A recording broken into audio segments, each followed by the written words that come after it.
All right, well, Will, we're going to ask you to go through the same thing again. Incredible finish, incredible round. Just a few comments on today. Did you see it coming? Yes and no. I thought I've been playing some really good golf at home over the last month. I really worked hard on my wedges and my putting, and I think it's really paid off. I think today just gave myself chances. I hit a lot of wedges close, and lipping in a couple 20, 40 footers, and they keep rounds going. And obviously, like I said, making birdie on 9 from the wrong fairway is kind of the icing on the cake.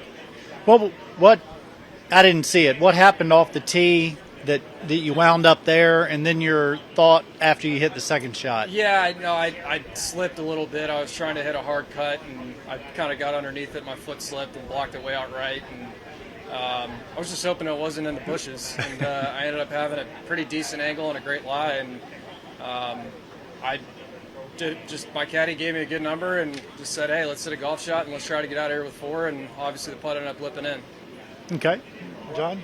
What was that number? I had 212. 6 iron. It looks like the wind is picking up now and going to blow again tomorrow. Are you pretty happy to get out of there with your 61 before yeah, it no, kind of coming? But I love wind too. I mean, I know that tomorrow's supposed to pick up. I live in Texas, so I'm used to it. Really playing golf the last few days with not a lot of wind has been a little strange to me. So I'm looking forward to the challenge tomorrow.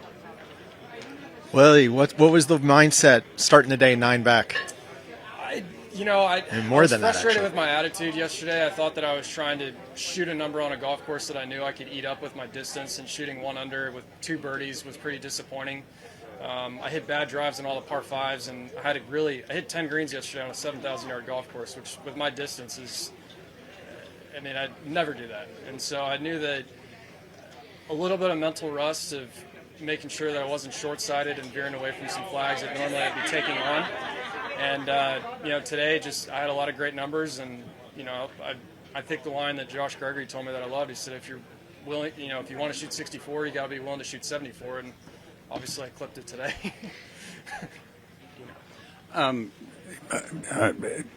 Given that you know the courses around here, and 61 is a possibility, was that a number that was in your mind, or were you just saying, let's get back to making birdies? Yeah, no, if anything, it was just try to right the ship for the start of the year. The attitude that I had yesterday was a little bit of the attitude I carried over the last 3 months of the season, where I was really forcing things and trying to do things when in reality, the first 6 months of last year, I was just playing golf, and it added up to some great golf.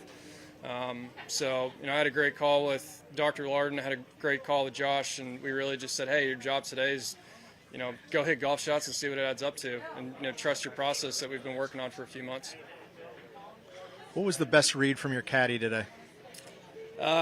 Probably number 6. It's about a 25-footer that had about 4 feet of break in there that I was looking at about 2.5. So, buried it in the middle of the heart. So, thanks, Ryan. What is forcing it in that second half of last year kind of look like, and then how do you get out of that, and what does that look like, and how's it different? Yeah, no, I think just trying to shoot numbers every single day, trying to force birdies in there when in reality I didn't have to. The other part too is that I'd been wanting to win so bad that if anything I was making mistakes on Thursday, Friday of trying not to make mistakes, and then making mistakes because I was doing that. And the example I could give you yesterday was I didn't really have a good number on 12 on a par 3. The pin was tucked on the left corner with wind blowing 10 miles an hour off her left. And I hit in the right bunker and hit it to 8 feet and missed it.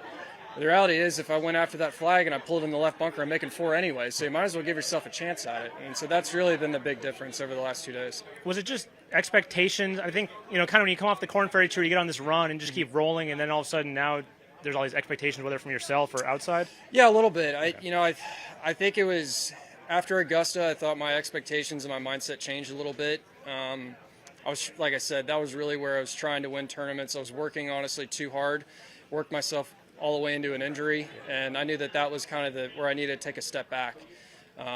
So I thought that really the first 6 months was incredible. I learned a lot from it, playing that well and being in contention, but the last 6 months I really gained a lot more out of it, of just not forcing it and shooting rounds. This is my second 61 now, and the last 5 or 6 events I've played. So, it's there. Yeah. So I just need to keep this attitude going in the future. And then what was the call with Dr. Larden and Josh like? What were some of the things from that? It was the same thing. I mean, like I told you that Josh said, hey, if you want to go out and shoot a low number and win a golf tournament and shoot 64, you got to be willing to shoot 74. You got to go take chances.